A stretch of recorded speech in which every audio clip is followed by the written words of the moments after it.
so much of what has driven these startups to get created today in this climate tech world is the fact that technology has gotten to a place where you can say that the cleaner thing is first and foremost the cheaper, better, faster, tastier thing. And that's really exciting. That's what gets me stoked about doing the work that I do every day. We're not talking about people making concessions. We're talking about people having options that are better than the incumbents.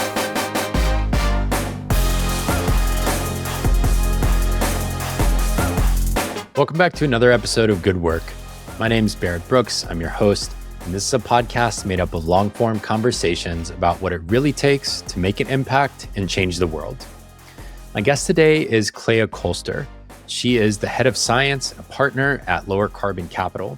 And Lowercarbon is probably my favorite, if not one of my favorite, venture capital funds who are investing in solutions to climate change. They are unabashed about the mission that they're on and the fact that they are both here to make an impact and make a ton of money. And yes, I cussed in the intro. Hopefully we bleeped it out, but that's because the mission at Lowercarbon is to the planet. And I know that can be a little bit brash, and I know it can be a little bit much maybe for some people, but I also think it communicates the kind of attitude, the kind of commitment, the kind of approach that it's really going to take to reinvent the entire economy and to solve climate change ultimately. Over the past 100 plus years, the amount of carbon in the atmosphere has increased by about 50%, and it's starting to cause problems in weather patterns, in heat patterns, in resource use and availability, and we've kind of done it to ourselves. Some of you might not like that. I don't like it either, but it's true, and it's what's going on in the world. And I'm of the belief that capitalism, startups, technology can be a huge part of the solution to how we get out of this situation. And Clea is one of the most thoughtful, interesting, and technical people in this field who is investing in solutions and sitting on the boards of companies who are creating the future that I think we're all going to want to live in. So we talk a lot about Clea's upbringing, how she lived around the world, her cultural heritage and identities of both Persian and Danish, and how she found middle ground and something to center herself on in science, technology, math, and ultimately the mission to fight back against climate change and find solutions for it. Over the arc of her career, she went from a very policy-centric approach, a very academic-centric approach to solving the problem, to gradually applying science, technology, policy to the world of venture capital, where she now works and lives every day. She's based in the Bay Area. She has a portfolio that is made up of inspiring and excellent companies that are building solutions to some of the most critical and hard to solve aspects of climate change. So this conversation is an exciting one. It's one with someone that I admire, that I've gotten to work with in the past, and I think you're going to love it. So please enjoy my conversation with Clea Kolster. Let's get to it.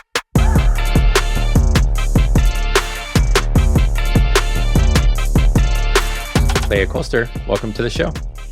Hey, Barrett. Thanks for having me. So good to have you here.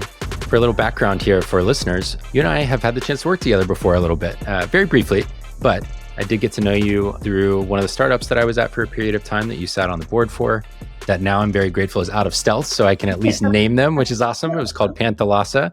They're working on ocean energy technology. And I actually found that company through Lowercarbon, where you're the head of science. You all have done an excellent job of telling the stories of the kinds of companies that you all support and that you invest in. And you have a great job board where you point people to excellent opportunities at these companies. So I was very grateful for that. And I was super excited to get to work with you and Clea, who both you sat on the board and Clea was an observer. And so that's the origin of us ending up here. And we will get to all of that. But I wanted to start with the most interesting tidbit that I found on the internet about you. Which you offered in your profile on the Lowercarbon site, which is that you once biked from London to Paris over 300 miles, raising money for a refugee support group. And I just wanted to know more about the story of that and how you ended up doing it. Yeah, I was wondering what you would come up with.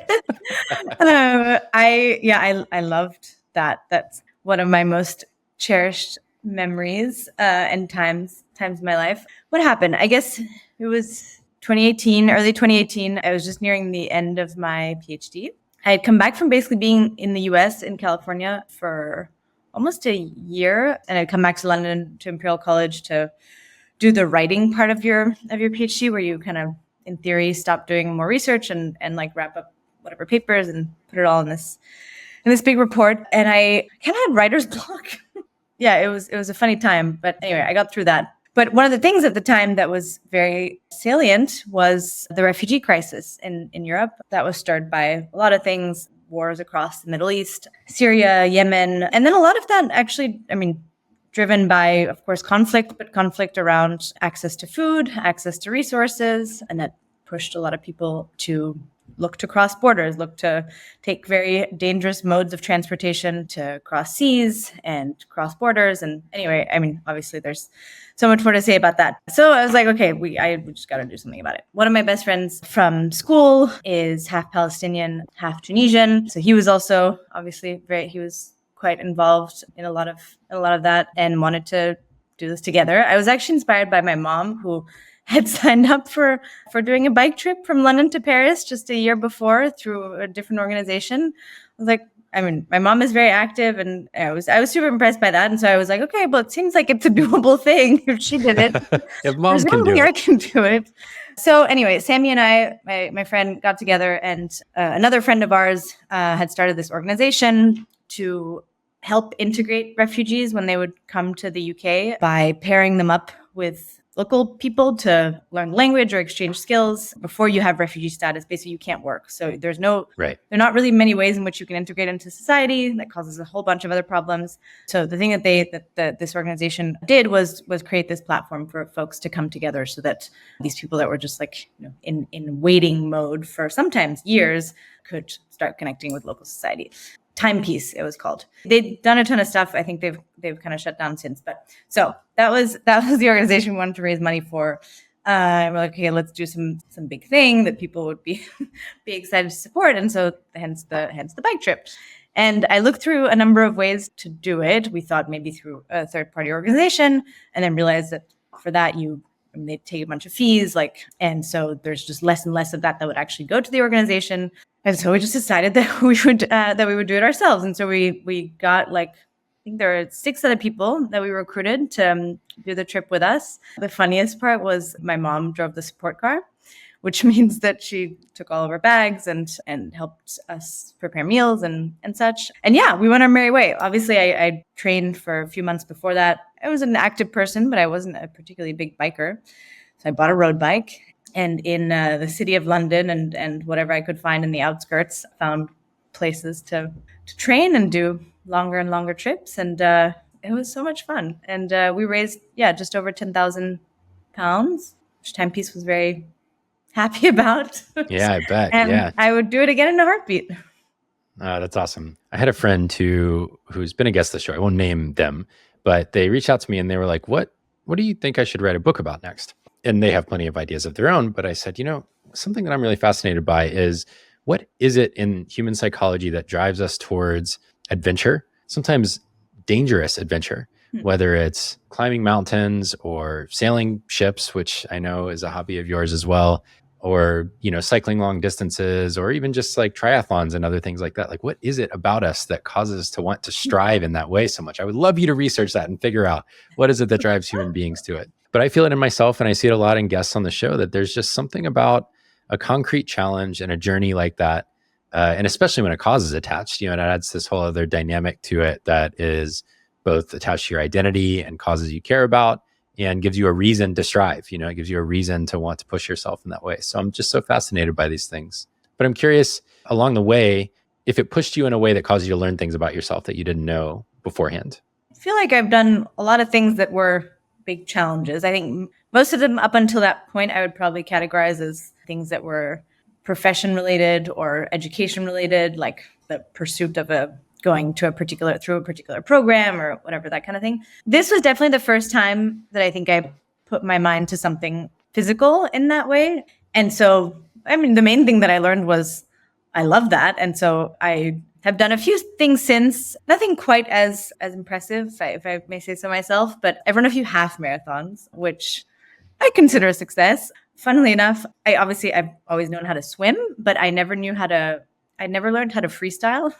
because I have eczema, which is a skin condition that I've had it since I was very little, 2 years old, and it meant that it was like very painful to go into chlorine water, and the dermatologist always said don't do it, and so I would mainly get letters of to basically dismiss me from swimming class, which is usually the premise in which most kids learn how to swim properly and freestyle. And so at age 26 or 27, I went and got myself some freestyle lessons. Oh, that's awesome. And now I swim multiple times a week, and I have decent form. I still have a triathlon on my bucket list, but yeah, so things like that. And I've definitely been less scared of pursuing new realms of cycling. Mountain biking has been one of the latest ones, which I realize is incredibly thrilling. And so I think just the fact that I can actually push myself physically to do these kinds of things is main learning, and that it felt really good. Yeah, it's interesting. I would consider you obviously a highly intelligent and intellectual person with very intensive technical knowledge and skills. For me, like, I'm not trained in the way that you are, but I consider myself an intellectual. Getting in my body and challenging myself that way just is a completely different side of my life that is unattached to my brain and allows me in many ways to productively detach from the intellectualism, the neuroticism sometimes, and just gives me a different way to express and explore myself, which I enjoy. I also just can't help but think about the fellow venture capitalist who went to the Olympics this year and won a gold medal in cycling, which is incredible. That's so inspiring. Just a whole other level there. So this is a side of you that, you don't often get to talk about. I've always seen your photo on Twitter, and it's like, okay, she's clearly on a boat or on water somewhere.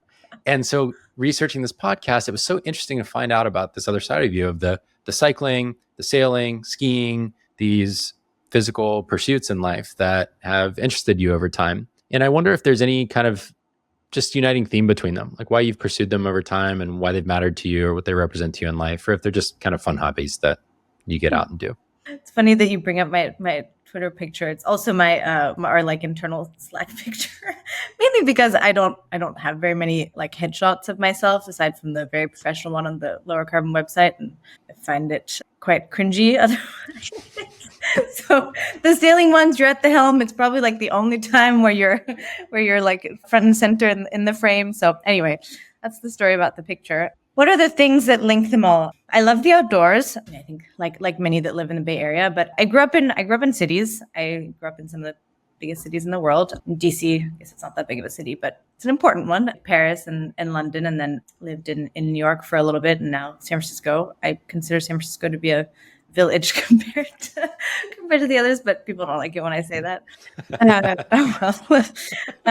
But then growing up, I had the privilege of, especially when we lived in France, my parents were, they got into the French thing, which was when we had our February holiday. I forget what it was called. We went to the Alps, and they put my brother and I on the slopes, like age 3.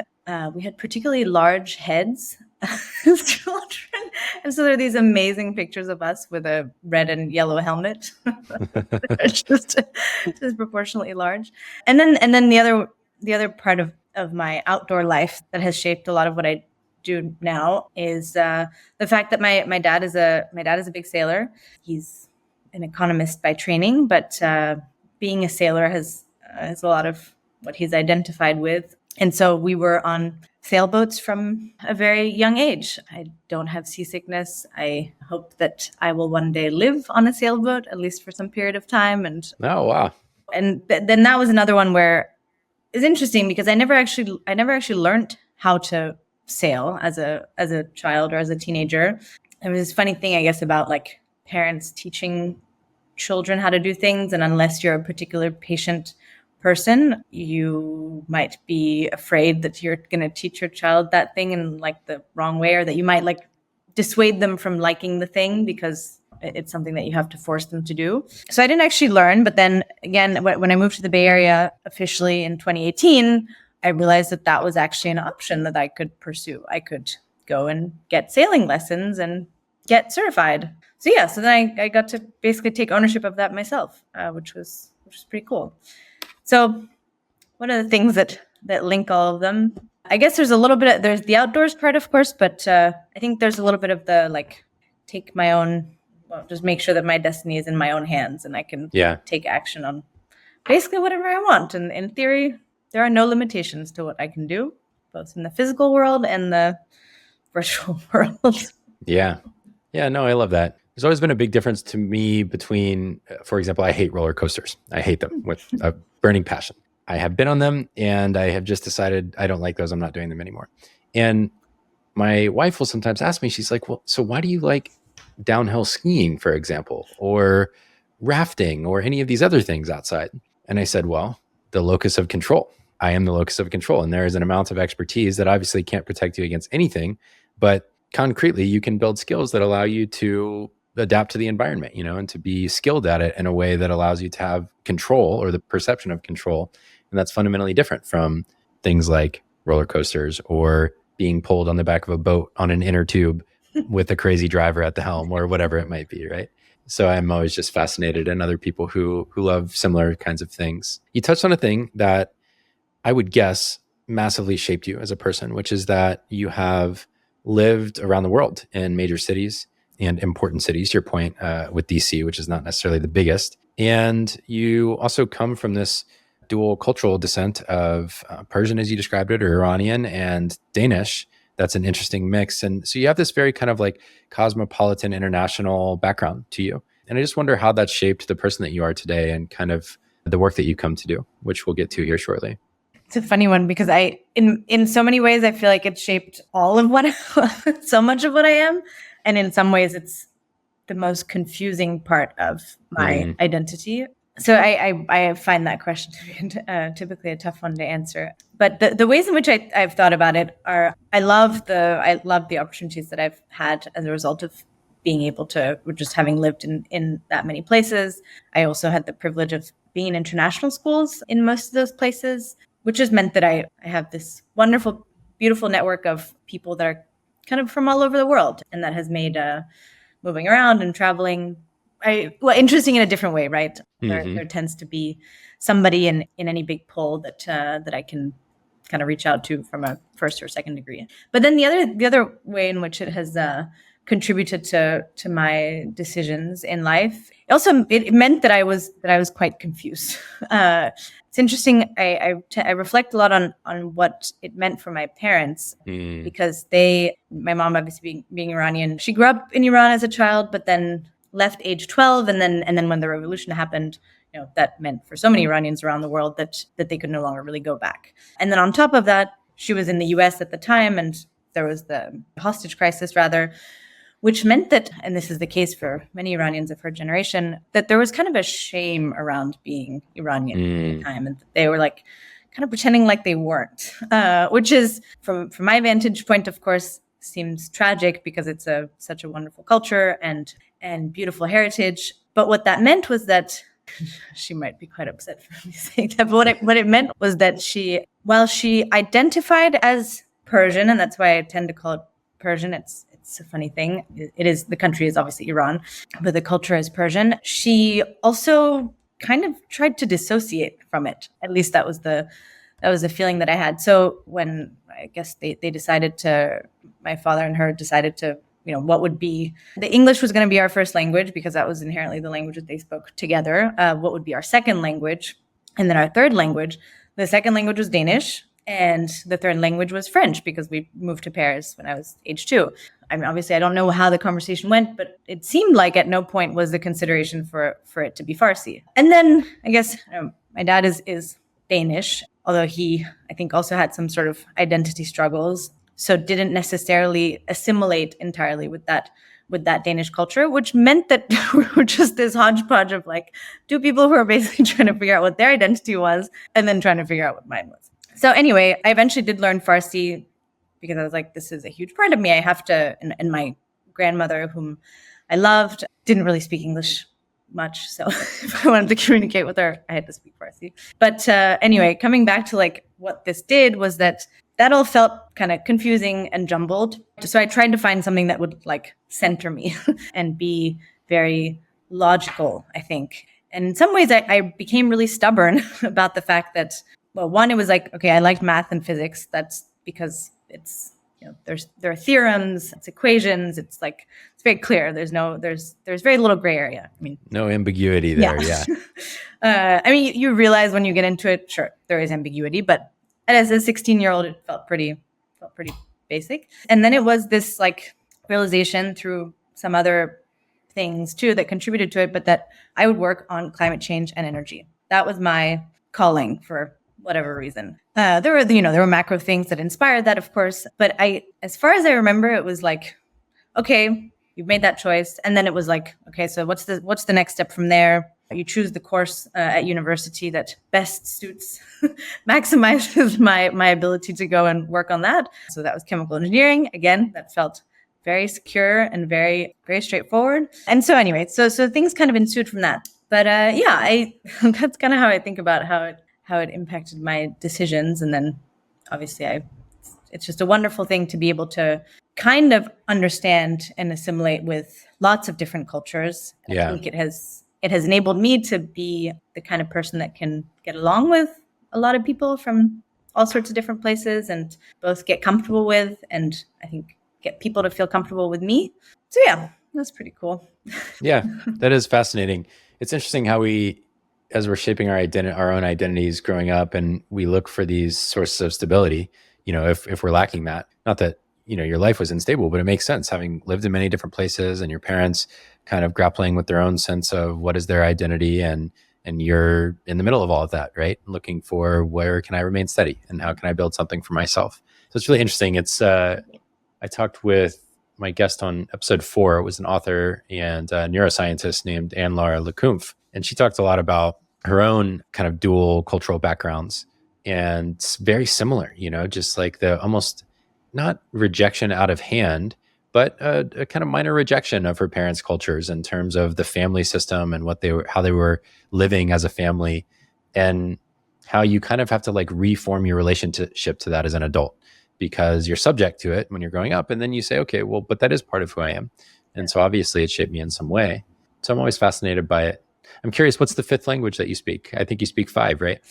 Yeah, I learned Italian from a very young age because on top of all of that, my father is also technically half Italian, half Danish, but he never embraced the Italian part of his heritage because he never really had the opportunity to. And so I remember totally romanticizing the Italian culture as a child.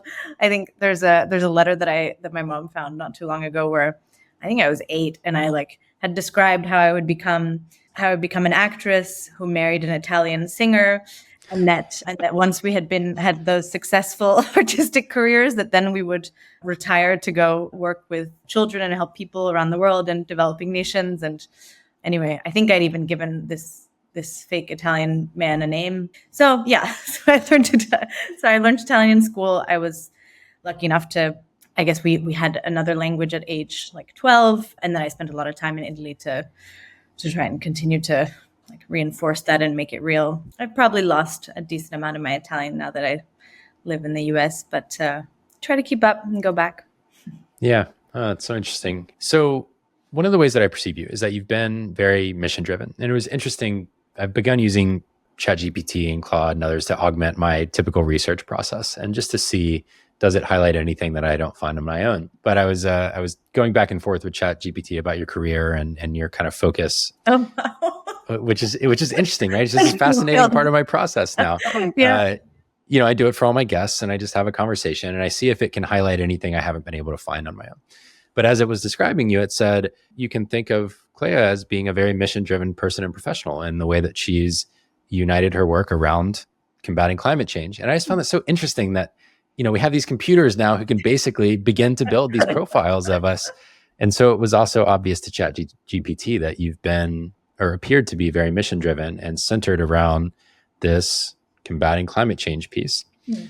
And I have a lot of admiration for that, because it's so clear how early you had clarity on it, because you've pursued these courses of study, chemical engineering, and then going back and studying carbon capture and storage, and then all of the many applications of those things throughout your career chapters so far, from highly cited research papers to the cooking fuel startup that you were involved with, to the state plans that you helped build here in the US around reducing carbon emissions. And so, you mentioned that it became clear to you fairly early on. It was kind of a source of like an organizing force in your life. But what prompted that? What caused that to be so clear to you so early on in your career, relatively speaking? That is so funny to think that ChatGPT was telling you all this stuff. So in addition to, I feel like I'm talking about my parents a ton, but I guess it really does shape you. I mentioned they were both economists, or are both economists by training. Dad was very passionate about the work that he did. He worked at the World Bank and then kind of similar organizations on, well, he worked on economic development. A lot of that time was spent, I believe, on what they called at the time Francophone Africa, which I don't think you can call that anymore. Right. But anyway, that part of the world. And I, tried to understand what that meant. And what I gleaned from it as a young teenager was that it was a lot about like implementing economic policies and figuring out ways to build schools or infrastructure and such. And I don't know exactly what led me to this or how, but it seemed for some reason very obvious that, well, a dominant portion of the continent doesn't even have access to electricity, or clean cooking fuels for that matter, but like reliable electricity. And in addition to that, if they were to get access to dirty energy or fossil fuels, that would obviously support their development for a little while. And of course, they're huge hubs. Nigeria and much of North Africa are some of the largest producers of oil and gas in the world. But that eventually, like we will see in many other places, it will deteriorate your living, right? It will have an impact on the other most important economic sectors, which are agriculture and tourism. Anyway, maybe my thinking wasn't that sophisticated at the time, but it was something about, okay, but where is the actual practicality of this? Where is energy and climate change falling into this? So that was kind of I love that work, the idea of working with developing economies and supporting and ensuring that part of the world can prosper in a way that should be the case. In order to do that, you have to think about energy access and climate change and how that will impact it. And then the second piece was, it's a little bit random, but so being a Dane, Denmark is one of the pioneers in terms of like climate change policy and sustainability. Whenever we went to Denmark, it was recycled before anybody thought of that. And it was just very embedded within their way of life. And I remember one of the UN conferences of the parties being hosted in Copenhagen. I think it was one in 2009 or something. And it was a total shit show. Nobody could agree on anything. There was basically nothing that came out of it. And obviously it wasn't Denmark's fault. They were just the hosts. But it was like, oh wow. Okay, so we can't actually get to any agreement on this. Yeah, so I was like, okay, well, this is going to be my mission. And this is how I'm going to decide to go about the next steps. And the next steps were, I didn't know exactly how I would do that or what, but I remember those two things being key catalysts for the rest of the choices. And you would go on to, you received a scholarship as part of your PhD studies. And as part of that program, as I understand it, you got to be one of the student representatives at COP21, which I think was also a little bit of a shit show. But yeah. You went there and participated. And I wonder how that continued the journey for you. You were well on your path at that point. You had studied these I don't think I understood the degree to which highly technical skill sets and knowledge would be so critical to all of this. I didn't have that mental model 10 years ago or 15 years ago that obviously this is an atoms problem primarily, and there will be applications of technology to that. But so much of that will be chemical engineering, mechanical engineering, energy modeling, just all of the things that you have built expertise and skill sets in now. And so you had been through kind of some of this path at this point, and you get to go to COP21. And I'm just curious what that experience was like for you to go there and experience it on the ground, and how that continued to shape the path. COP21 wasn't, yes, in hindsight, obviously what happened with the elections that followed meant that it was in many ways voided. But it was it was like a pinnacle of what was able to happen after that. So I think all of those conferences are probably shit shows. But COP21, out of all of them, technically did come out with something bigger than most. The policy aspect was always something that I looked up to, that I admired, that I had interest in. I developed this strong belief, like technology and policy couldn't just be things that we were talking about separately. The two needed to be intertwined, because in the absence of an understanding of technology, the atoms and bits and how things work, how things are made, how things move around, how could you truly design and implement good and relevant policy? I didn't quite understand that. That was the impetus for I feel like I was probably somewhat slow at it. Like I really spent the time creating some technological foundation and kind of found my way into having some exposure to the policy side. Probably found that quite intimidating because people they're very good speakers. They know what to say. And I think science communication is still a field that really needs to continue to flourish. Mm-hmm. Lowercarbon does an amazing job at that. And that was one of the things that I found really inspiring in joining Lowercarbon and just learning from people like Chris and Clea who tell great stories and can marry that. But so COP felt like kind of the pinnacle of, okay, I get to represent this technological side of things, but I also get to be in one of the most important settings from a international policy building standpoint. A lot of the ways in which I designed kind of my research focus was to, as much as possible, combine the technological and engineering side of carbon capture and storage, mostly as like an example of a decarbonization technology, to economics and policy, because again, it was like, okay, those things need to go hand in hand. And then that kind of shaped some of the things that I did afterwards, the consulting firm that I joined and so much of what I do today with Lowercarbon. One of the ways that some of the podcasts you go on are highly technical, or with other people who understand a lot of the technical side of this field that you're in. And it's interesting because as I hear your story, there's like this transfer, I don't know that's a full transformation, but a shift in thinking from a very policy-oriented approach to a capital-oriented approach. And that's been a shift in your career you've said that you didn't plan to be an academic, but I also don't know that you planned to or saw yourself becoming a venture capitalist. And so there's this interesting transformation that's occurred over time with these little pieces along the way, as I see it. I've heard you tell a story about, as you were doing some of the state-based work, helping develop plans for both energy and carbon reduction, depending on the orientation of the state. One of the things that you noticed was that in some states that had less of a carbon orientation, you were still able to successfully model out scenarios where they were using solar and storage or other technologies that were carbon positive or net positive forces for reducing carbon is the way I should put that. I wondered how that played into this transformation from a very policy-centric mindset to a more capital-centric mindset over time.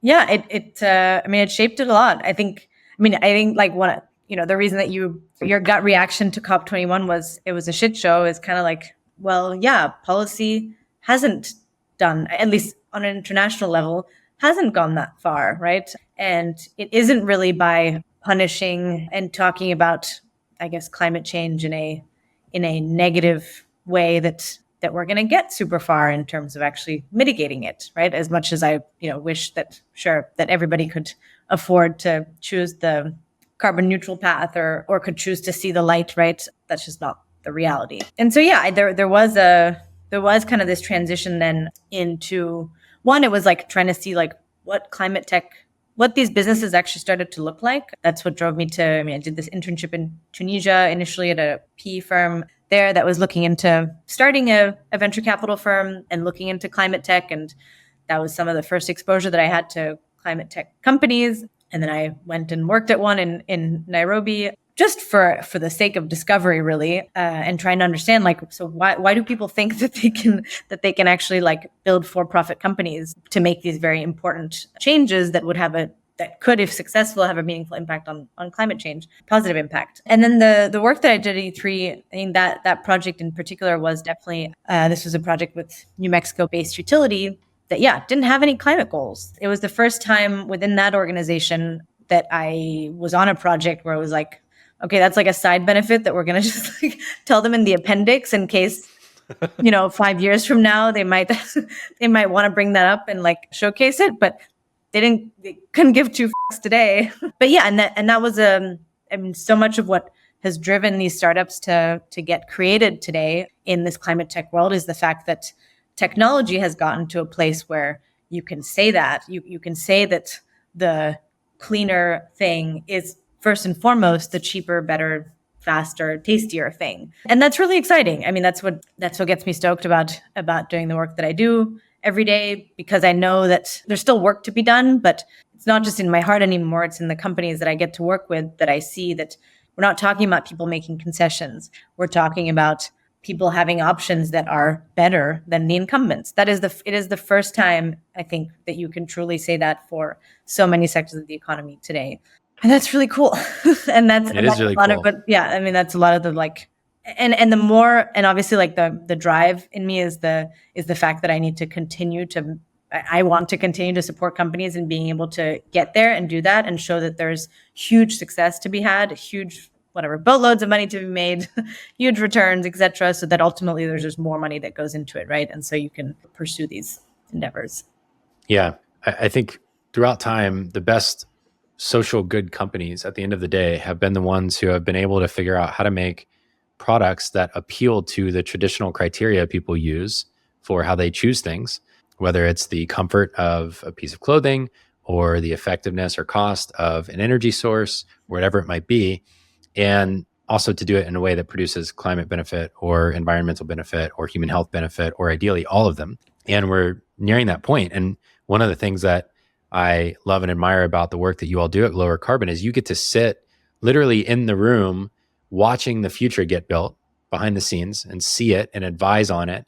And you're daily operating in what many people perceive as the future. And I hear you talk about this in many of the companies that you talk about, whether it's fusion energy or whether it's on bioreactor-based meat or any number of these really fun ways that you all have figured out how to position the things that you fund. And or the company that we worked on together. Our friends up in the Pacific Northwest. Yeah. Exactly. So there's just so much that I'm fascinated by here that I really want to dig in on. Something that I'm super interested in is in some of the interviews I listened to that you did, I observed the host's almost hesitation to read directly from the Lowercarbon website. They're like, so here as I look at the Lowercarbon website, I see that what it says, and I quote. Yeah. And what I've always loved about the firm is that there is a playfulness and a typical kind of brash investor like perspective to the firm that says, maybe to the firm's disliking, I will say that like for what A16Z has done for like the hype-based, kind of consensus-driven approach to investing in the typical startup world, I see Lowercarbon as having done that for the climate tech space. It's like you all, the Sakas and Clea, and then you, and as the team has grown, have been a driving force for, no, there are markets to be made here, and we're going to go make them. And now there's this whole massive ecosystem that's built up around it. We've got policy wins along the way that are supporting it and providing new funding options. There's just so much that has happened since you entered the space, like you specifically and Lowercarbon generally. And I will admit that if I listen to you and I look at your life story and I see how technical and like very almost by the book you have been in pursuit of your career to solve climate change, the personality of the company is like, how did these things come to fit together? And I'm just fascinated by your perspective on that. Does it appeal to you? Is it actually a side of your personality maybe that just doesn't come out as much? Like, yeah, tell me about what it's like to work there and such an interesting and fascinating kind of like battering ram for the climate tech movement. Oh, that's a great question. Interesting, because I kind of thought I was perfect for it. That's cool. See, this is why I ask. It's a fair question. The way that I think that it all kind of fit was, I think of it as I was playing the long game. You know how you decide that there's somebody that you admire or would like to be with, but you know that it's not here and now, and you, I don't know, build that trust or something, build the relationship until it's the right time. I don't know, I like that analogy, but I feel that way about the work that I've done and working on climate change and energy. It's been 15 years since I made that decision. And I can tell you along the way, there were so many times where people were like, I don't know, they're so dismissive. Like, one, I was in London, which is obviously a financial hub. And for so long, just, finance had nothing to do with climate change. And energy was oil and gas, right? So it was like, oh, the sustainability thing. Oh, yeah, climate change. Like, where the assumption for a long time was that those were not money-making businesses. We're talking about nonprofit. We're talking about like me as myself in my career, that I wouldn't be in a position to make a ton of money if I worked on this. And as much as like my parents and friends were supportive, even they were kind of dumbfounded by like, but why? And here we are 15 years later. And I think it's more obvious than ever why you do this. And now those same people are coming back to me and saying, well, now you were right, Clea, all along. And now I'm working on it. And now I'm starting this company, or now I really want to get into it. And it's fantastic. I have no remorse. It's like, it's the best thing ever. That is success. And the fact that Lower Carbon was just saying it as it was, and that it meant that we were at a point in time where you can say it as it is, and you have all the tools and arguments to make that statement real. That was the thing that I had been, that was like the culmination of what I wanted. So in many ways, that feels like a perfect marriage to me. Yeah, no, that's awesome. I mean, it's funny because I think Lower Carbon says a lot of the things, and to your point, communicates about these highly technical things in ways that are very relatable, and that you could just never say in a policy-driven room. For example, you're not going to talk about the planet at a highly policy-oriented back room at COP. I just think that's highly unlikely. But in this market, in the startup market, where you've got builders, iconoclasts, people that want to both make a difference and make a lot of money, and that's like their drive, that's perfect. That's exactly what they want to hear. And that's some of what I hear in your answer is like, oh, here's a space where we're talking about, let's actually go solve these things. Mm-hmm. And so it's always appealed to me for that reason too. So it makes perfect sense to me why that would be the case for you. And there's the part about this being the thing that makes money, right? Which is, it just felt so obvious that this is if you don't do something about it, climate change is going to be the cause of so much loss of capital. Like, it is front and center today. There was some great, but also extremely unfortunate coverage of how the majority of India's earnings calls in like the last quarter mentioned heat wave over 80 times in every single one of them. And it's like, it is having a very direct impact on the economy in a way that, well, people are waking up to. And anyway, that's obviously unfortunate. And that's not what I'm not happy about that. But the flip side of that is we have LPs that, and I can say this with pride, that don't necessarily care about climate change, but they get that these are actually investments that will make them a ton of money because they're investing in the future of our economy in a way that's more resilient, in a way that encompasses national security, and that you can link that to climate change or you can't, and you still get the same outcome. Yeah, exactly. My mental model for this has come to be that we're in the middle of, if we do it right, a complete transformation of basically the entire economy, of almost every sector of the economy. And climate tech, as we talk about it, is really like this mesh net over the entire thing, where we need to change the way we make almost everything, not literally everything, but almost everything, from energy to food to physical products that we live in to housing and everything else. And that is really exciting to me. You know, of course, I get the emails that are like, oh, you stupid leftist and whatever, you believe in climate change, and that's fine, whatever. Those people don't listen to the podcast anymore, and that's great. But mostly, I get fired up. It's like we get to reinvent the entire world over the next 100 years. Like, what could be better and what could be more economically advantageous for capital than that? Yeah. It's just like what happened in the Industrial Revolution. I think that's how we will look back at this period of time, is we transformed the way we operate the world to prevent catastrophic outcomes, and everyone benefited from it. That is exciting. You know, it doesn't have to be this massively threatening, horrible, you know, to your point, like fear and doom based messaging. It can be, let's go fix this. Let's get to work. Mm-hmm. And that's the exciting way to look at it. So obviously I get fired up about that, as you can tell. Yeah.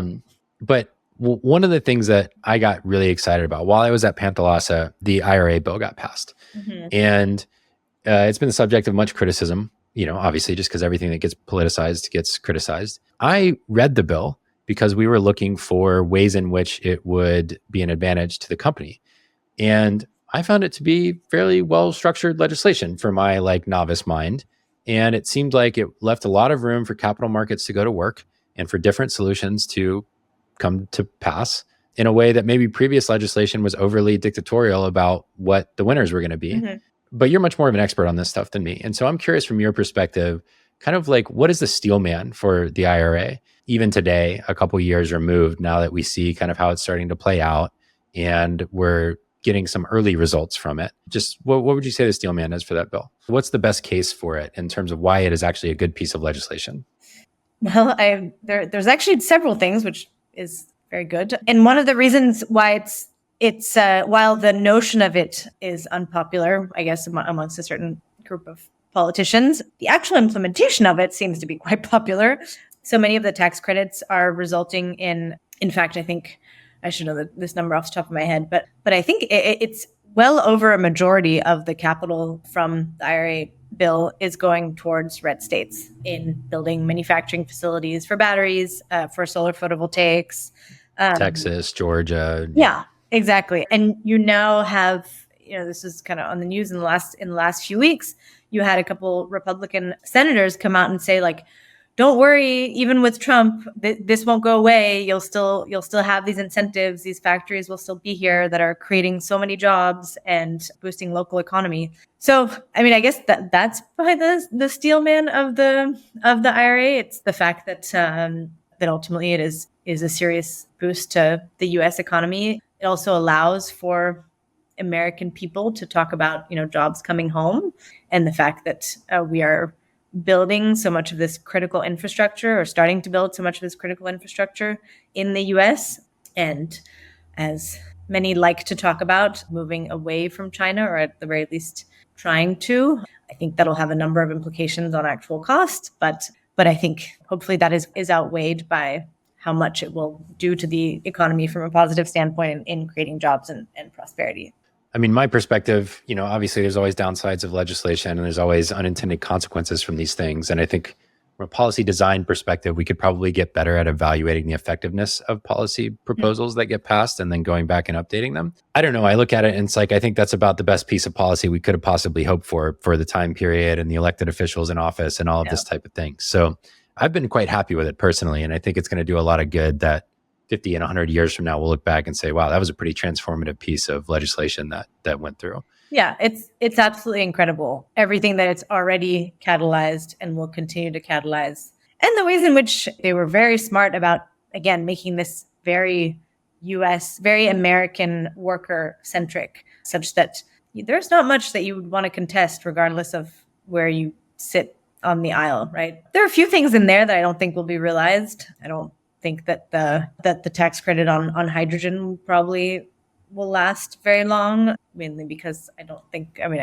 this has been made very obvious in the news more recently, but as a general thesis, never really viewed a hydrogen economy as being one that was ever really going to lead to much, at least not in the US. So anyway, there are things like that, but I don't think that really harms any of it. So just for the sake of listeners who might be interested in this, but maybe not well-versed in it, can you just elaborate on the hydrogen piece for a minute and just kind of share some of your thinking on it? One of the tax credits as part of the IRA bill that is meant to incentivize the production of clean hydrogen. So hydrogen is the lightest molecule on Earth. It is used today mainly in refineries and to produce something called ammonia, which is the key ingredient to fertilizers. Right now, the majority of the production of hydrogen goes through a process called steam methane reforming, where you use natural gas and you convert the main molecule of natural gas, methane, into hydrogen and CO2, so greenhouse gas emission. That is the source of about a gigaton of CO2 emissions across globally.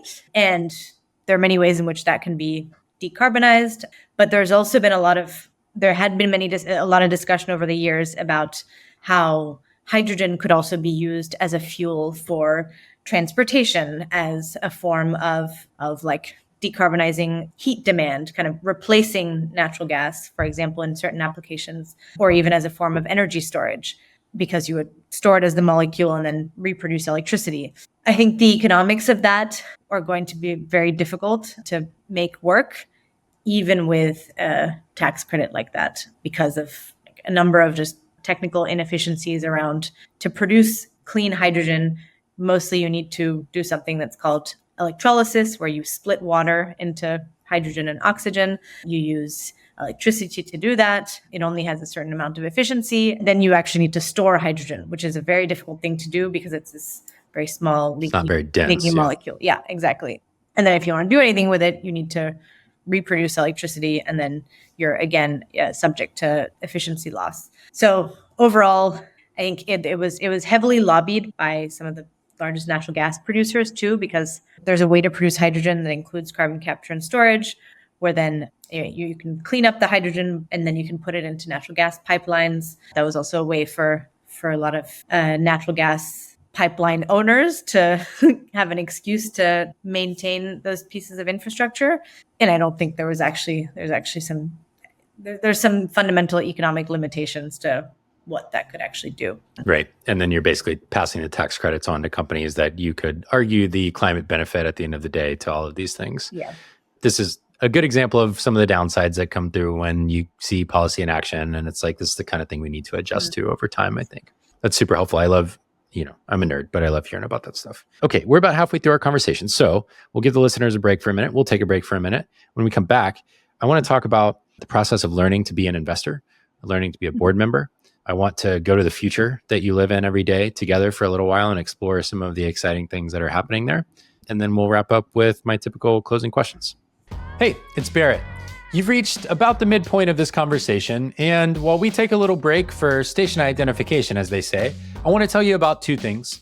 First of all, I write a newsletter every Saturday for founders and creators who are leading teams and companies to make an impact through your work.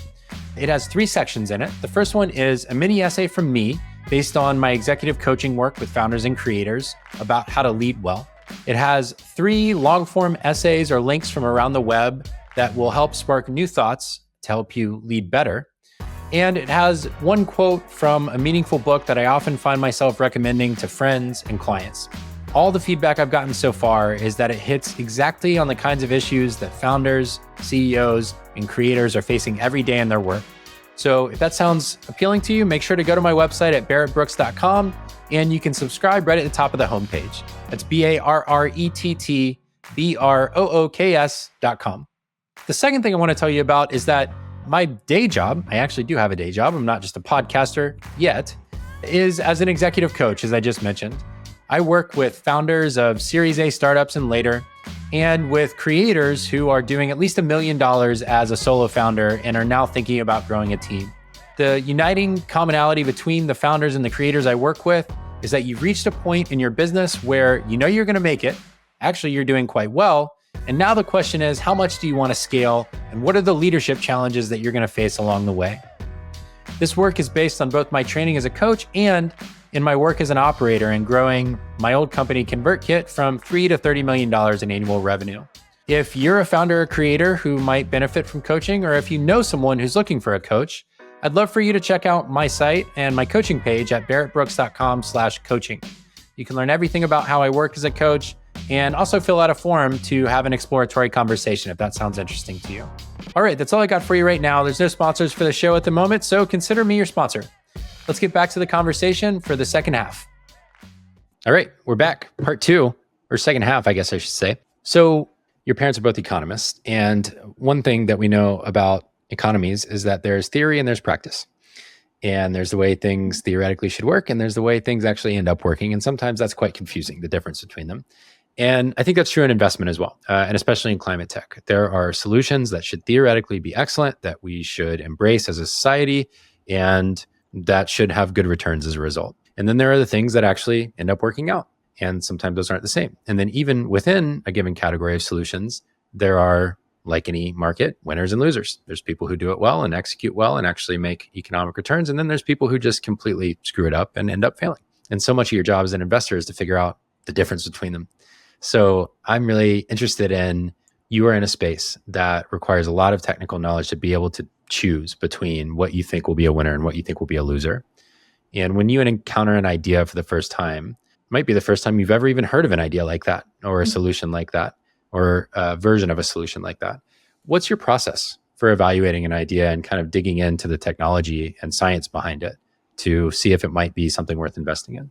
I don't feel like I have obviously I'm asked this question a lot by LPs, and there's a go-to answer, I guess. But I think the reality is every time it looks a little bit different. I think the thing that, obviously I've been doing this now for 4 years. I'd say the last 3 years are probably the ones where I was like most drinking out of a fire hose, because we went from being a family office to a very major fund with a lot of capital behind us. Yeah, so you get some practice. The thing that I think is consistently similar is I do find myself in front of like new versions of a thing, or sometimes an entirely new thing. But with time and practice, and also given my background and my team's background, there isn't ever anything that is like totally out of left field, which isn't to say that there are things that are insanely novel and incredible, but usually I'll understand their application well, or like the market that they're in pretty well, so you can get to those steps. And then from a technology standpoint, well, then there's a set of questions that you'll ask, right? Like,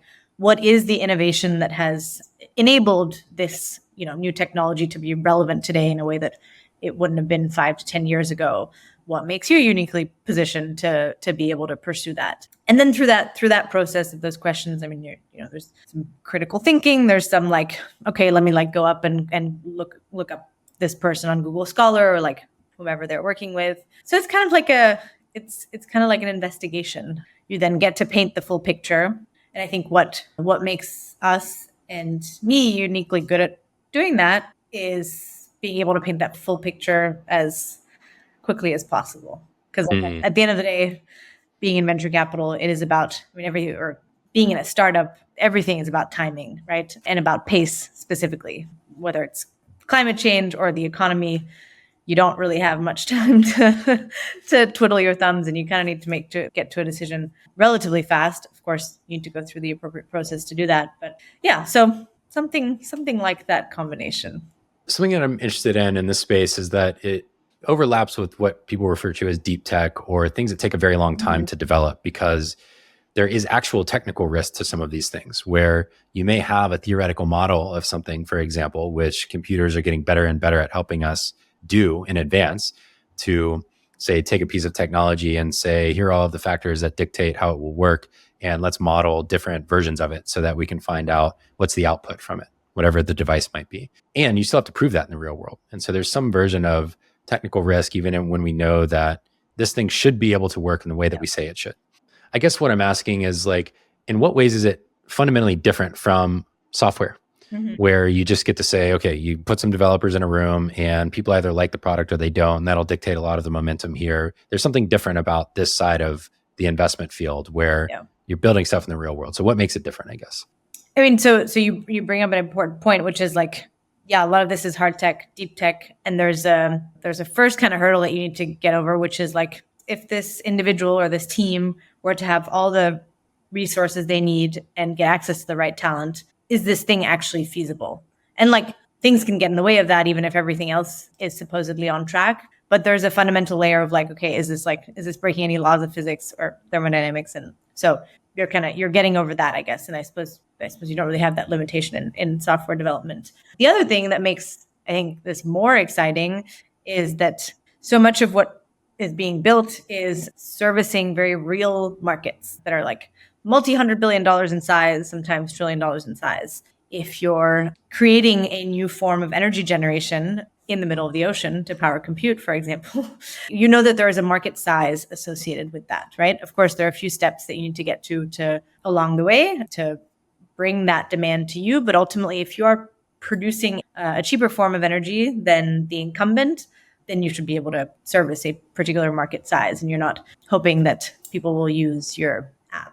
Very similarly, I mean, so things like making cement, that is a multi-$100 billion market, right? And it's just growing because we are building new infrastructure and urbanization. And I mean, I don't want to discount the fact that like change is hard, and these industries will always have some initial reluctance to change. But if you do things right, and if you're ultimately providing a product that is better than the incumbent, then you should have a pretty darn good shot at accessing a huge portion of that, like, very real existing market size.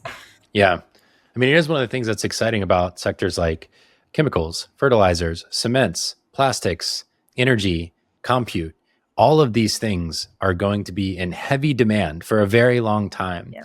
And whether it's like a guest I hope to have on the show in the future is Julia Marsh from Sway, which is trying to replace plastics with seaweed and kelp-based products, or Sublime with cement. And like all of these companies are doing things in a way that says, well, let's take the old version, let's decarbonize it, make it better, more sustainable, and then ideally cheaper over time because of that.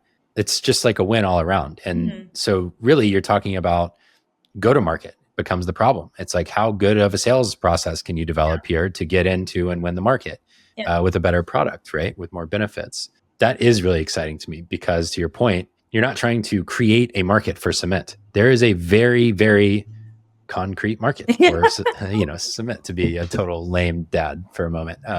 So one of the things that's changed a lot about your role is you mentioned it a moment ago, but Chris Sacca was basically like retired for all intents and purposes, and he just couldn't help himself but to say, we've got money, there's this problem, we know how to solve this problem with money, we got to at least do a little bit here. And so it was a family office for a period of time, and it's become much bigger than that. And so your role went from essentially being the first major hire, aside from maybe an associate when you came on, to being the head of science at the time, to now having a team underneath you where you're not the only person evaluating this stuff. So now you have a team that helps you with it. What's the structure of the team today? And what's it been like to grow into this leadership role now where you're actually leading others to do a lot of what previously you were doing yourself? I'd say we still have a fairly flat structure, and a lot of the other investment partners are technical, and everybody kind of brings their own flavor of expertise to the table. We now have a team of associates that are also investors, but also have kind of unique backgrounds, technical backgrounds that they're coming from, whether it's another chemical engineer that came from the waste management industry and so has a lot of both the technical and operational experience working on CDR, to ones that have extensive background in biotech and engineering, to physics. I mean, it's inspiring. It's fun. I love calling it multi-generational might be a little bit of an exaggeration, but but I learned from all of my team members. It's also just amazing to see how much more ground we can cover with a team of 26 now, which means that we can obviously engage with more companies, support portfolios in a better way, do deep dives into all sorts of areas, expand our realm of expertise into satellites. I mean, all sorts. I guess we were covering the whole gamut before, but it's just like you have more smart people with kind of similar but also complementary and different backgrounds being able to go deep into a variety of areas. I mean, it seems super fun to me. I wrote an essay on a company called Carbon Direct a while back. One of the ways I positioned how they built that team was as almost this like Avengers team of science experts. Mm-hmm. And it's so admirable and so much fun to imagine the conversations that all of these technical experts are having. And you'll have a very similar thing going on. You have people with very deep expertise with lots of money behind you, $2 billion under management and growing, I'm sure, where you have a lot of firepower there, both intellectual and capital, to say, let's go to work. And I just imagine it's a ton of fun to get to sit around the table and say, what is the best possible way we can invest this capital, both to make impact and money from all of the options available to us, and given all of our expertise related to it. So, I'm sure it's not that glamorous every single day. Of course, there's hard work involved in everything, but it's exciting to me. Oh, it's great fun. I think one of the very, very cool and differentiating things that we've done then was, aside from like the general climate tech and decarbonization, defossilization strategy, which is part of our like flagship fund focus, we've also been able to create these two kind of category specific investment verticals, one in carbon removal, and founded the first and largest, and I think mostly only fund entirely dedicated to backing carbon removal solutions and kind of like the whole ecosystem around that. And so that's the fact that we want to reduce emissions, but we also need to recognize that we need to remove what's in the atmosphere because it's already overflowing effectively, and we're feeling that every day. And then the other one is an investment vehicle entirely dedicated to backing fusion companies. And that is the first in the world, the largest, $250 million entirely dedicated to that. Because again, like all this comes back to kind of where we are from a like technological and societal standpoint, but because one, there are enough companies to actually be able to like create a concentrated fund out of it, 8 companies, but also they're at a like technological brink where it makes sense to put private capital into it. It also allows for the pace that you need to see. And as an economy, there's growing appetite for it. Experiencing energy crises all over the world. Europe was kind of most acute in the last 2 years, but there's also just kind of this race to, and ultimately now we're seeing with compute in the US and around the world, there's this race to be able to have like the most abundant source of energy to be able to capitalize on that growth. And fusion has been a really fun thematic part of that. Yeah. probably the nerdiest thing I did when I was kind of down this path of climate tech and potentially making it the full focus of my career was Václav Smil is this author who has written all of these very, very detailed technical analyses of different parts of the world. And they're not the most enjoyable always to read, but I read Energy and Civilization. And it's basically a breakdown of the history of energy and civilization and all of the inputs that have gone into that, whether it was manpower or animal power or now obviously electricity. And, you read a book like that, and what you come to realize is that basically everything is an energy problem. We have to find abundant, clean, never-ending, always available energy for all of the things we want to do. And everything that we invent, whether it's AI or cryptocurrency or everything south of that, even the more basic stuff, requires it, which makes sense how you end up at fusion, right? So let's go to the future for a little while and kind of live there for a moment together. Fusion's one of the most exciting if it works. And the classic joke about fusion is that it's always the same amount of time into the future.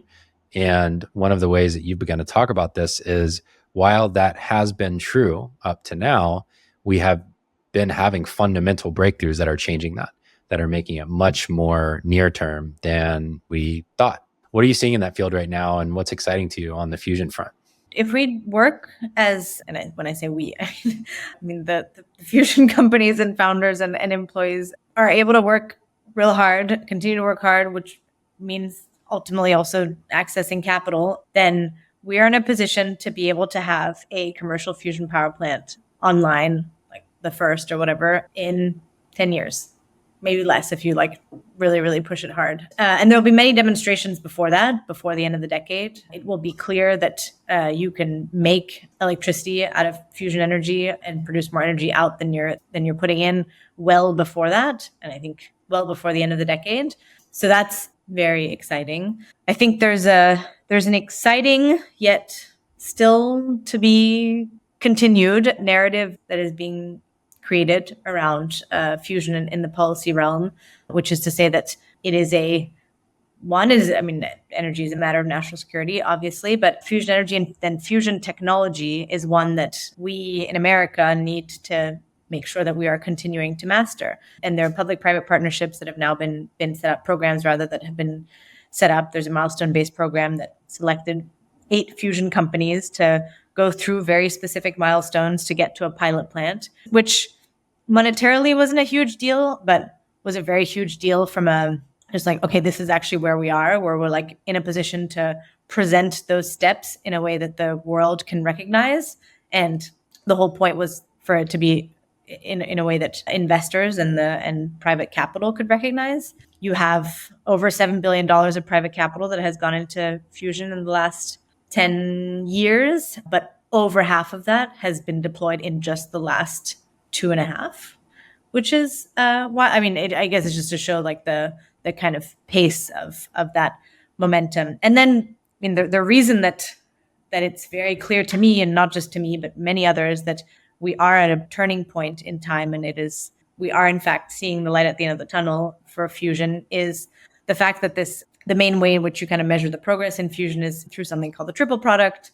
It's the measure of basically effectively how much fusion you're creating, or how much energy you're creating. And that has progressed, increased at a faster pace than Moore's law, or about equivalent, depending on what you look at. The pace is increasing. We're getting better at it. This is obviously progressing. There is no stalemate here. That's just kind of that's a negative view on things. Yeah, I guess the last kind of wrapper around this is which is a weird one, but is probably one that's going to create a lot of, I think, momentum and firepower, is the fact that China has now decided to put multi-billion dollars into building their own fusion reactor and device.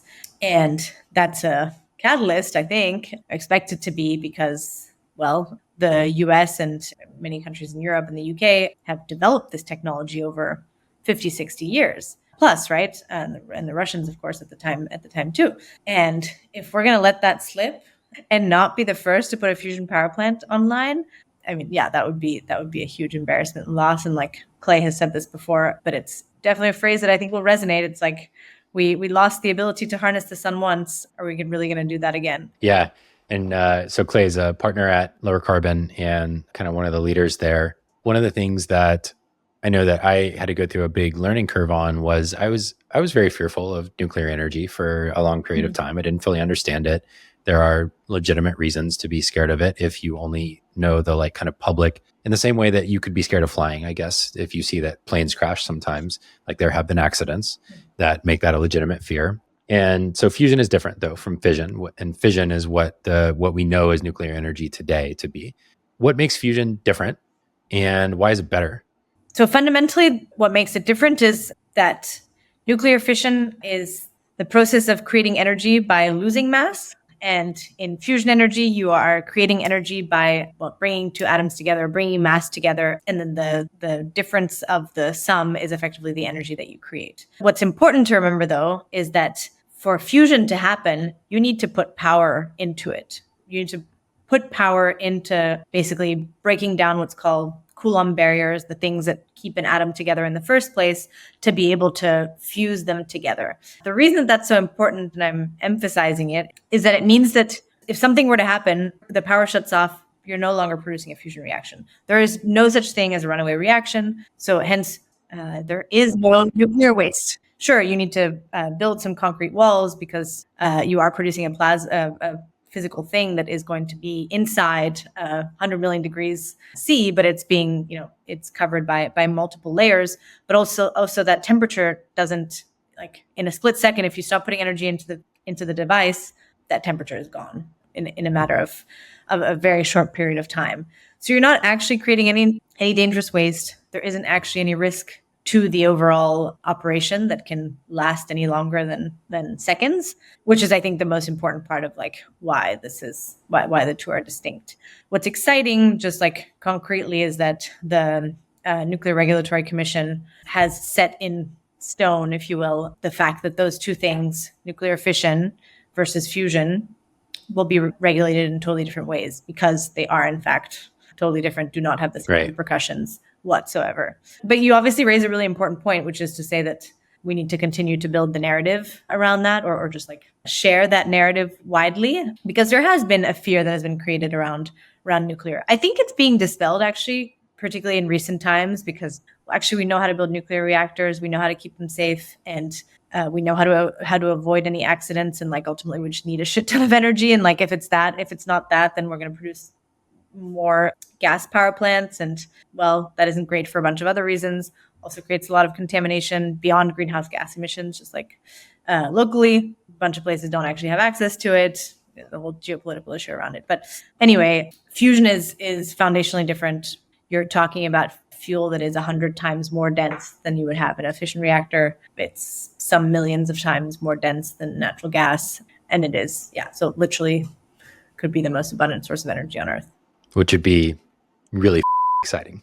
The fact that it could exist in our lifetime at any scale, I know people can't see it now, and like many people might not even know this exists, and they don't have to yet. But if it comes true, it would fundamentally change basically everything if it gets to the point where we can deploy it at scale. It will, Barrett. It will.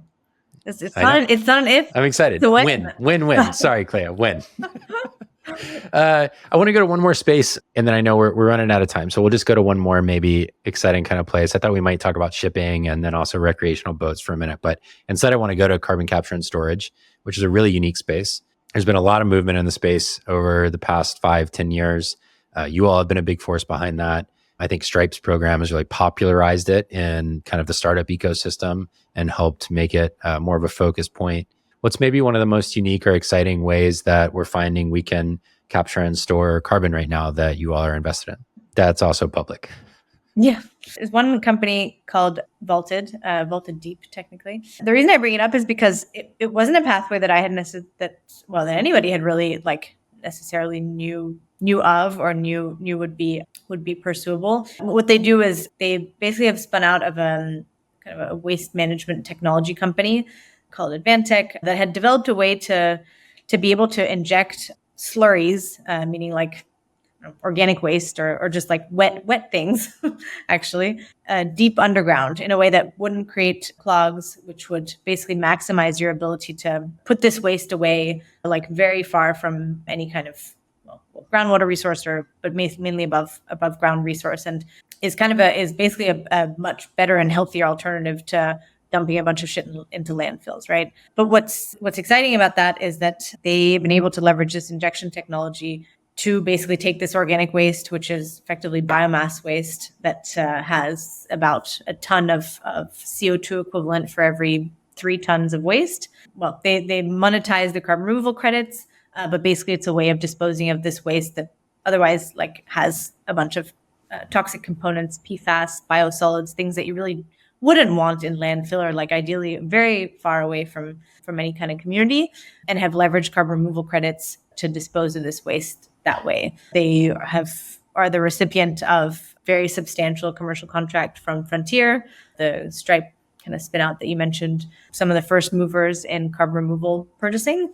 I think that story is particularly inspiring because it's very emblematic of the fact that so much of carbon removal, really for that to be pursued in the long term, needs to also recognize the co-benefits that come with the fact that you're moving CO2 from the atmosphere. I think that because you don't see CO2, it is hard for people to wrap their heads around it in the first place. And so there are many ways in which you can leverage systems to also create these co-benefits, which is to say that it's minimizing waste contamination elsewhere. So that's one. Which is another invisible but very threatening problem, yes. Right? And I know this is a very different thing, but if anyone listening is like, how does that even work? Where does it go? I wrote an essay a while back about a different carbon removal startup called Charm Industrial that uses similar kinds of storage, but different source of stuff that they're putting underground. Yeah. And so I wrote a lot about what kinds of spaces are they injecting this stuff into, and is there contamination risk and stuff like that. So anyways, if you're interested, if you search barrettbrooks.com and Charm Industrial, you'll find that essay and you can read more about it. That's not for you, Clea, but for people listening. Okay, tell us about the second one. Charm is awesome. And yeah, we're proud backers of Peter and the team there. And you're right, there's a lot of similarities. The other one that I wanted to highlight is a company called Arbor. They're based in LA, El Segundo. What is particularly exciting about that one, and that was kind of a reframing for me with the background that I had, was the company has developed technology to be able to either gasify biomass, turn into basically energy that can be converted into electricity, and then CO2 that you can put into deep geologic reservoirs to dispose of it. But the reason that it was so mind shifting for me was this pathway has traditionally been called BECCS, bioenergy with CCS. It was actually the placeholder for carbon removal in something called the IPCC report, which is this group of scientists that come together to basically lay the foundation of what's going on in climate change and how do we resolve it. And what was so awesome to see was that this is a team of folks that have come from SpaceX, GE, and some of the other kind of space companies, but ultimately came with some of the most foundational expertise in turbomachinery to make this thing look not as boring as, or very far from boring compared to all the, basically BECCS was pursued by legacy energy companies that were making things big and clunky and that would take a long time. And these guys are literally printing their combustion systems in their facility in LA. What's particularly exciting about what they ultimately have to offer, and comes back to what I mentioned on co-benefits, is that they can produce some of the cheapest electricity. And it's a baseload source of energy, which means that because you would just have this source of input all the time, you're producing clean electricity 24/7, unlike the intermittency that you have with solar or wind. The fact that they can make it so small means that they can mass manufacture it, and ultimately means that they can make this electricity really cheap. That's cool. What are the inputs for it? So waste biomass is the main input. What's cool is actually one of the inputs could be, forget about the biomass, could be a way to basically tack on to natural gas power plant and scrap the CO2 and instead just produce clean electricity out of it. That's it's a 3-pronged technology, and 2 parts of it could be directly applied to that, in which case you can basically site that in much of the Southeast, and then you're kind of at the sub $25 per megawatt hour electricity. That's cool, which is very cheap compared to 100-ish for coal, for example. Is that kind of the comparison that we can use there? Yeah, I think it's probably a bit higher now. I mean, so many of the coal power plants are being shut down, right? They're so old. And so I think at this point it's probably even higher than that. But yeah, a natural gas power plant is, I think it's somewhere between $70 and $90 per megawatt hour. So a two-thirds reduction to or Yeah. 3 to 4x reduction, basically, which is incredible. And waste biomass, so can we think of that as something like, in the most basic terms, like what you put in your compost bin could be considered waste biomass, but there's many other sources on the planet? Yeah. I guess it's the reason that it matters for carbon removal is that the way in which you grow plants is via photosynthesis. CO2 goes into that. But this is waste that would otherwise just be discarded. It would rot, basically, Yeah. and turn into methane, right? Rot and eventually decompose. So like much of there's a lot of waste from the timber industry or like forest management. I mean, there are there are piles of biomass waste that are currently coming from forest management. And unfortunately, there's just going to be more of that. And that's a lot of what a company like Arbor. It's really fascinating. Like, this is the whole space, many people have been exposed to wildfires now more recently, unfortunately, especially on the West Coast where we live. There are all these practices that we know work for reducing wildfire risk: forest raking, thinning, things that advance the health of the forest and prevent wildfire risk. And so what you end up with is these massive piles of logs, brush, whatever, and they have to go somewhere. Mm-hmm. And right now, they're embodied carbon, which just means like carbon molecules stored in a trunk of a tree, basically. And if you can figure out how not to let that become decomposed into gases that release the carbon back into the air in one way or another, but instead turn it into base load electricity and stored carbon, now you've gotten rid of it permanently, which is incredible. Yep. Taking a waste product and turning it into a productive thing, right? Yeah. I mean, it's just amazing. It's like, this is the kind of future that you get to operate in every day. And it's exactly why I just wanted to live there for a minute, because, it's not a sure thing yet for some of this stuff. But if some portion of it comes true, the world will get fundamentally better for all of us, even if it's invisible to our day-to-day lives. It's a very fun future to live in for a little bit. Yeah. And it's a future that I see happening. It's a future that I want my kids or that my kids will see. It's a future that I'm going to be a very prominent part of. That's my hope. And you already are. It's one of the reasons I really appreciate your work. I really appreciate your presence. I've enjoyed working with you for the short time we got to, and just staying in touch over time, because I just want you guys to win. Because if you win, it means that we all are. We're out of time here. I don't know if you have a couple minutes for the last questions, and if not, we'll wrap up here. Yeah, I do. Let's see where that goes. Yeah. I'll ask you my last two then. We'll leave board questions for another day. We kind of just talked about actually the first one, which is what would make the future the most beautiful version that you can imagine, and how are you trying to bring that to life? We've talked a lot about technology, and obviously that's the thing that I nerd out on and love so much. And yeah, it's literally designing a world that is more comfortable, more secure, that is healthier, and that enables a prosperous economy by being cheaper. But it's also a world in which the people that are building these companies get to, just like thrive, right? I don't know if they want to thrive necessarily, but one of the very inspiring things that I get to do is, beyond getting to learn about amazing technology and obviously work with very smart people, is also see these founders grow, and people of many different backgrounds, many different characters. I'd be remiss to not mention like a lot of amazing women that I both get to work with on the team, as well as the founders that I get to back. It is imagining this beautiful world in which they have paved so much of this path. And I think there will still be very major companies that, lead the way, but there will also be a broader diversity of companies with folks that just might look different that are leading the way there. And that makes me really excited and makes me happy.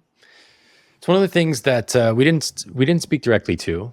I didn't feel I need to today, but I will just say that one of the things that makes it important to me to have you on as a guest is, here you are, doing this work, highly technical, deep pocketed as a firm person, creating massive change, who happens to be a woman.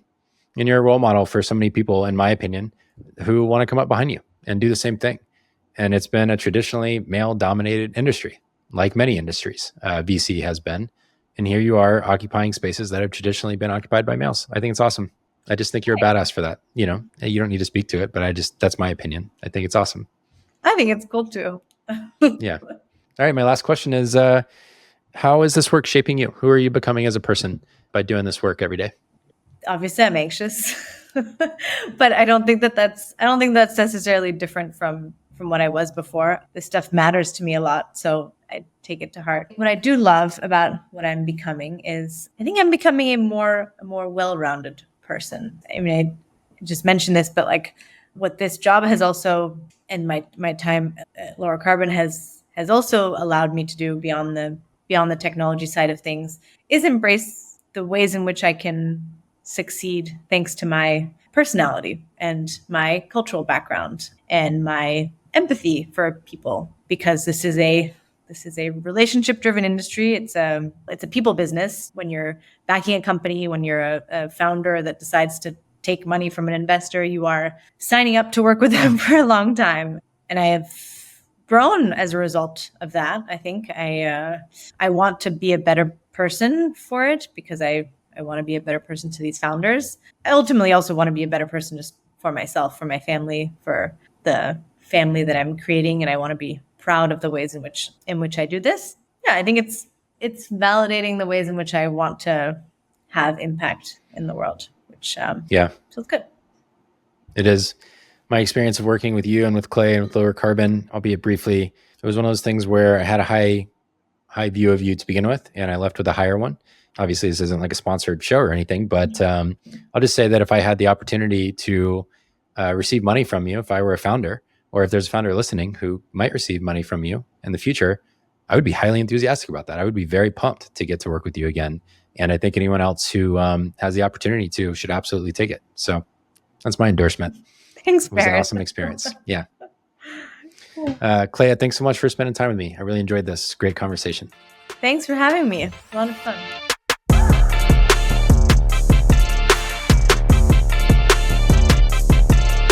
Thanks so much for listening to this episode of Good Work. I'm Barrett Brooks. I'm your host. This podcast is produced by my friends over at Podcast Royale. Today's guest was my friend, investor, venture capitalist, and technologist and scientist, Clea Kolster.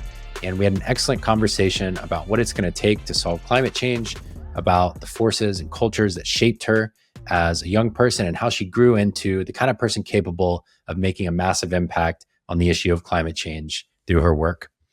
If you enjoyed today's episode, I hope you'll do a couple things for me. First of all, reviews are super helpful. They tell the algorithm, hey, this person not only liked this show, but they cared enough to go leave a review. So if you listen to the show on Apple or Spotify, I'd love it if you'd give it a rating and a review, ideally 5 stars, and talk about why you love it. And secondly, if you enjoyed this particular conversation, I'd love it if you'd grab the link wherever you listened and text it to a friend, share it with someone. One-to-one sharing and word of mouth is the number one way that podcasts like this grow. And I bet if you listened all the way through, you probably know someone who would love it too. Don't forget to hit subscribe wherever you get your podcasts, whether it's YouTube, Apple, Spotify. Hit that subscribe button so you get all future episodes right there in your feed. If you'd like to find Clea around the web, you can find her on Lowercarbon Capital's website. You can check out their full portfolio of investments or many ways on that site, including many jobs where you could go to work fighting climate change yourself at one of these companies that are trying to make a lot of money and make a lot of impact at the same time, which means you can probably do the same. The other place you can find her is on X. She's pretty active and shares interesting stuff from their portfolio and from the science world related to climate change. So check Clea out there. And as always, thanks for listening. I just love having you here. I love knowing that this podcast is benefiting people. And I know that it takes a lot of effort and energy to listen to a 2-hour conversation every week. I know this one was maybe a little bit nerdier and more technical than normal. Hey, that reflects who I am. It reflects what I'm interested in, and it reflects what it takes to solve a lot of the most important problems in the world. So thanks for listening, and thanks for being here. Hope you enjoyed it. We'll see you next week.